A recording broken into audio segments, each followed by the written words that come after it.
On orders of the President, a small U.S. team assaulted a secure compound in an affluent suburb of Islamabad to capture or kill Osama bin Laden. The raid was conducted with U.S. military personnel assaulting on 2 helicopters. The team methodically cleared the compound, moving from room to room, in an operation lasting nearly 40 minutes. They were engaged in a firefight throughout the operation, and Osama bin Laden was killed by the assaulting force. In addition to the bin Laden family, 2 other families resided in the compound.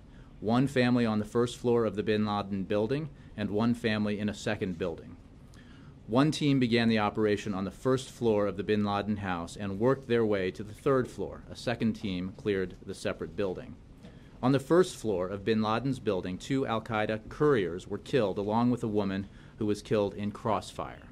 Bin Laden and his family were found on the 2nd and 3rd floor of the building. There was concern that bin Laden would oppose the capture operation, and indeed he did resist. In the room with bin Laden, bin Laden's wife, rushed the U.S. assaulter and was shot in the leg but not killed. Bin Laden was then shot and killed. He was not armed. Jay, just to follow up, how did Osama bin Laden resist?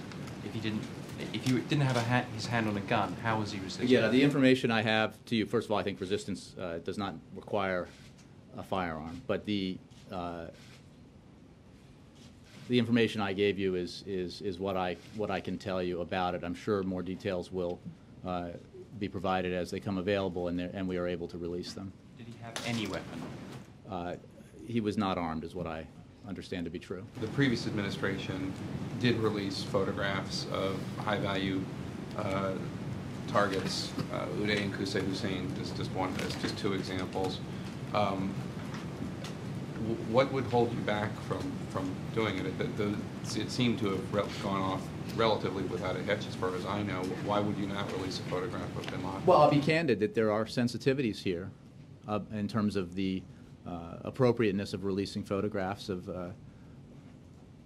Osama bin Laden and in the aftermath of this firefight, and we're making an evaluation about the need to do that because of the sensitivities involved. And we review this information and make this decision with the same calculation that we do so many things, which is what what we're trying to accomplish, and does it serve or in any way harm our interests, and that is not just domestic but globally.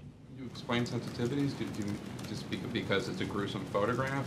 It's fair to say that it's a gruesome photograph. That could be inflammatory. That's the sensitivity you're... It is certainly possible that and this is an issue that we are taking into consideration, is that it could be inflammatory.